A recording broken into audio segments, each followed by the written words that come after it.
So Maud is joining us today. Maud, thanks for being with us. Anytime. So Maud, tell us your story. I'd like to know a little bit over the last several years. We've worked together some, but if you could share with us what's your life been like in regards to your condition, and I'll let you elaborate on that as much as you want to.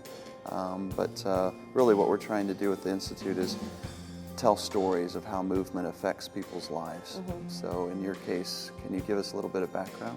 Yeah, I was always a really active kid. I was like a hyperactive kid.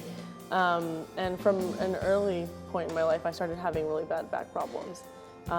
It started out as pain. It sort of went undiagnosed. I'd have pain come and go, and it would take me out of sports games. I was a 3-sport athlete, and it would bench me for 2 weeks at a time. And what age was this? What stage in life was this? It started in middle school, so I don't know, how old am I in middle school? Before I was a teenager, it started. And it went into high school, and every season of every sport, I would always get benched for a certain period of time because my back would start hurting. And was there an injury at some point, or this was a gradual? There was a lot of injuries, I think. I don't know. I think I was just really active in the wrong ways. I wasn't protecting my body, and I was just doing things that were causing my back to be strained, or I don't know.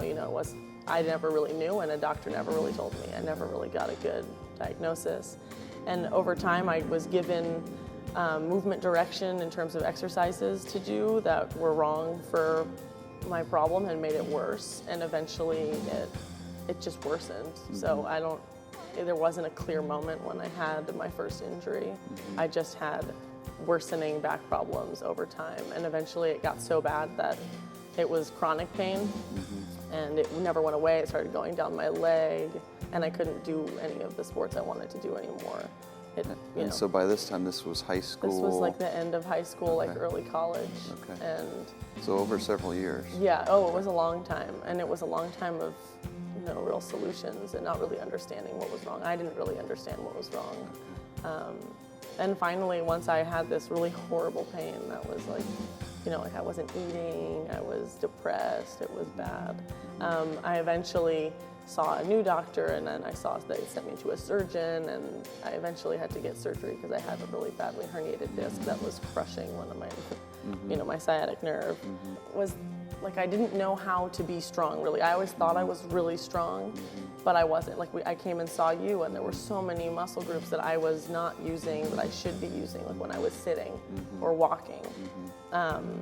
And I finally learned how to strengthen myself in like a good way, mm-hmm. where I wasn't just stronger legs or stronger arms. I was like stronger joints and stronger supporting muscles mm-hmm. to help me do all those big activities that I wanted to do. And I feel like for the first time I understood what my injury was and why it hurt and why it hurt where. I mean, more than any doctor ever taught me, by learning the movements that were safe and weren't safe, mm-hmm. I was able to understand what was actually going wrong. Mm-hmm.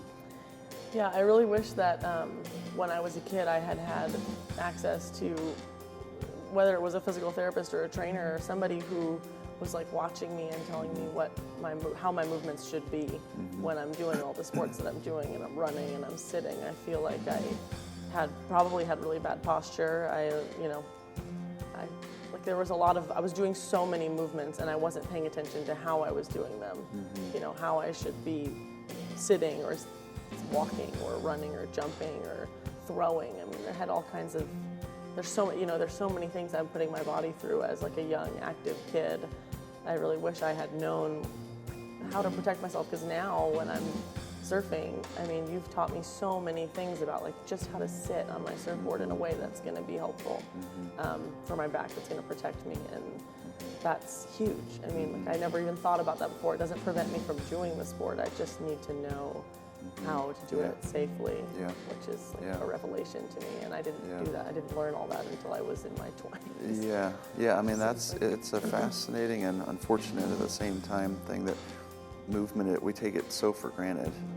Movement, how we move and what positions we're in. Especially as a kid.